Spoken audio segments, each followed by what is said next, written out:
주님께서 여러분과 함께 또한 사제의 영과 함께 마르코가 전한 거룩한 복음입니다. 주님 영광 받으소서.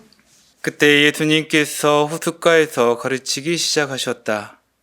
너무 많은 군중이 모여들어 그분께서는 호수에 있는 배에 올라앉으시고 군중은 모두 호숫가 무태 그대로 있었다.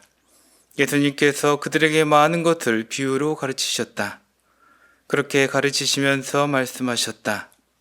자, 들어보아라. 씨 뿌리는 사람이 씨를 뿌리러 나갔다. 그가 씨를 뿌리는데 어떤 것은 길에 떨어져 새들이 와서 먹어버렸다. 어떤 것은 흙이 많지 않은 돌밭에 떨어졌다. 흙이 깊지 않아 싹은 곧 돋아났지만 해가 솟아오르자 타고 말았다. 뿌리가 없어서 말라버린 것이다. 또 어떤 것은 가시덤불 속에 떨어졌는데 가시덤불이 자라면서 숨을 막아버려 열매를 맺지 못하였다. 그러나 어떤 것들은 좋은 땅에 떨어져 싹이 나고 자라서 열매를 맺었다. 그래 어떤 것은 30배, 어떤 것은 60배, 어떤 것은 100배의 열매를 맺었다. 예수님께서는 이어서 말씀하셨다. 들을 귀 있는 사람은 들어라. 예수님께서 혼자 계실 때 그분 둘레있던 이들이 12 제자와 함께 와서 비유들의 뜻을 물었다. 예수님께서 그들에게 대답하셨다. 너희에게는 하느님 나라의 신비가 주어졌지만 저 바깥 사람들에게는 모든 것이 그저 비유로만 다가간다.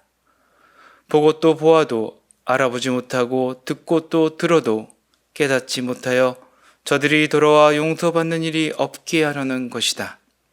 예수님께서 또 그들에게 말씀하셨다. 너희는 이 비유를 알아듣지 못하겠느냐? 그러면서 어떻게 모든 비유를 깨달을 수 있겠느냐? 씨 뿌리는 사람은 실상 말씀을 뿌리는 것이다. 말씀이 길에 뿌려지는 것은 이러한 사람들을 두고 하는 말이다. 그들이 말씀을 들으면 곧바로 사탄이 와서 그들 앞에 뿌려진 말씀을 앗아가 버린다. 그리고 말씀이 돌밭에 뿌려지는 것은 이러한 사람들이다. 그들은 말씀을 들으면 곧 기쁘게 받는다. 그러나 그들에게 뿌리가 없어서 오래 가지 못한다. 그래서 말씀 때문에 환난이나 박해가 일어나면 곧 걸려 넘어지고 만다. 말씀이 가시덤불 속에 뿌려지는 것은 또 다른 사람들이다.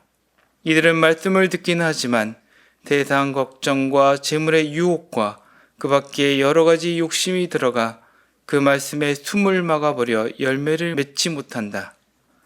그러나 말씀이 좋은 땅에 뿌려진 것은 이러한 사람들이다. 그들은 말씀을 듣고 받아들여 어떤 이는 30배, 어떤 이는 60배, 어떤 이는 100배의 열매를 맺는다. 주님의 말씀입니다. 그리스도님 찬미합니다. 참 예수님, 참 예수님.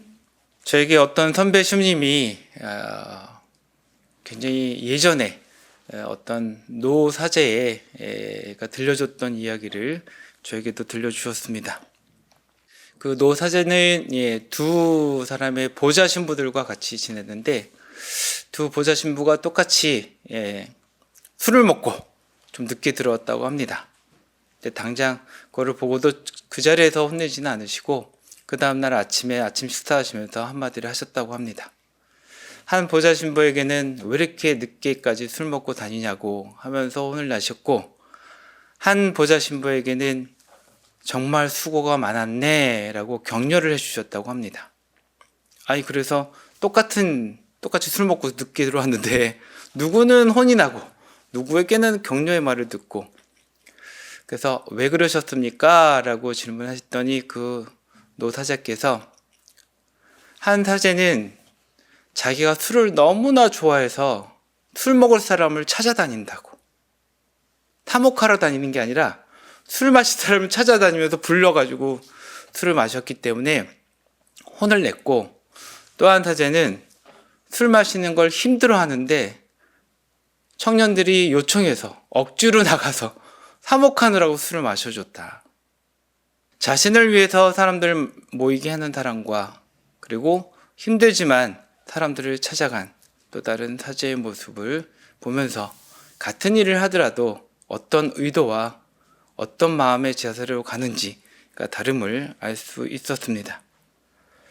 과거에는 너무나 우리를 강조해서 각 개인의 성향이나 취향을 무시하는 그런 경향이 많았습니다. 요즘에는 개인의 성향이나 취향이 더 강조되다 보니까 공동체의 요청이나 이웃의 어려움이나 도움을 요청하는 것에 대해서 좀 소홀히 여기는 것은 아닌가라는 그런 생각을 해봅니다. 오늘 들은 독서에서 나탄 예언자는 주님의 말씀을 다윗 임금에게 전합니다. 다윗 임금이 나탄 예언자에게 이렇게 먼저 얘기를 했었죠. 보시오, 나는 향백나무 궁에 사는데 하느님의 궤는 천막에 머무르고 있어 라고 하느님에 대해서 굉장히 미안한 마음을 표현을 했습니다. 그리고 그것을 나탄 예언자는 하느님께 전달했죠. 그에 대한 하느님의 응답이 오늘 독서 말씀에서 들려졌습니다. 내가 이스라엘의 모든 자손과 함께 옮겨 다니던 그 모든 곳에서 내 백성 이스라엘을 돌보라고 명령한 이스라엘의 어떤 지파에게 어찌하여 나에게 향백나무 집을 지어주지 않느냐고 한마디라도 말한 적이 있느냐. 즉 하느님께서는 향백나무로 된 좋은 집을 지어달라고 한 적이 없습니다. 그러면서 오히려 다윗 임금의 후손 중에 하느님의 뜻에 따라 나라를 튼튼하게 하고 하느님의 아들이 될 인물이 탄생할 것이라고 다윗 후손에 대한 미래에 대한 축복을 해주십니다. 어찌 보면 다윗 다음에 바로 임금이 된 솔로몬이 성전을 지어 천막에 머물던 궤를 웅장한 성전을 모시게 돼서 그리고 또 나라도 굳건하게 돼서 솔로몬에 대한 예언을 하셨나 보다 라고 생각할 수도 있지만 그 솔로몬의 왕국은 얼마 뒤에 분열이 됐고 또 400여 년 후에 바빌론에 의해서 멸망되었습니다. 그리고 바빌론에 의해서 그 웅장했던 성전은 다 파괴가 됩니다. 결국에는 다윗의 후손인 예수님의 등장으로 인해서 나탄 예언자를 통해서 다윗 가문에게 대한 하느님의 축복이 이루어졌음을 알게 됩니다. 성전을 정화하고 인간이 만든 성전의 파괴를 예고하였으며 하느님을 아빠, 아버지라고 부르는 참된 아들이 바로 자신임을 밝혀주신 예수 그리스도. 그분이야말로 멸망하지 않는 하느님의 왕국을 건설하고 하느님의 현존을 드러내는 살아있는 성전입니다. 저는 여기서 나탄 예언자를 통한 하느님의 말씀을 전해들은 다윗 임금의 태도가 참으로 감동적입니다. 오늘 독서에는 나오지 않았지만 다윗 임금은 감사 기도를 하느님께 올립니다. 이제 주 하느님, 당신 종과 그 집안을 두고 하신 말씀을 영원히 변치 않게 하시고 친히 말씀하신 대로 이루어 주십시오. 여러분 많이 들어봤던 구절같이 느껴지지 않나요? 성모님이 하느님의 메시지를 전달한 가브리엘 대천사에게 했던 말씀이 떠오르게 하는 감사 기도입니다. 자신의 뜻이 아니라 하느님의 뜻을 우선시하고 그 말씀대로 이루어 주시기를 간구하는 다윗의 태도와 자세. 이러한 자세로 하여금 참으로 하느님 말씀에 잘 성장하는 참된 좋은 땅이 무엇인지를 알려주고 있습니다. 제가 동료 사제들과 마음이 불편하거나 힘들 때는 대개는 제가 원하는 것을 동료들이 잘 안 해줬을 때입니다. 이럴 때 기도하면서 하느님께 이렇게 좀 투정어린 질문을 하게 되죠. 전능하신 하느님, 제가 어떻게 해야 동료들과 마음 상하지 않고 잘 지낼 수 있을까요? 그러면 한참 뒤에 하느님께서 이런 말씀으로 응답을 해주십니다. 사랑하는 아들아, 너는 내 마음과 생각만 중요하다고 여기는구나. 왜 동료들의 마음을 헤아리려고 하지 않았느냐? 잘 살아보려고 애를 쓰는 사람이면서도 이웃들과 제대로 사랑하지 못하는 대부분의 경우가 상대방의 마음을 헤아리려고 하지 않고 그들의 이야기를 겸손하게 듣지 못하기 때문입니다.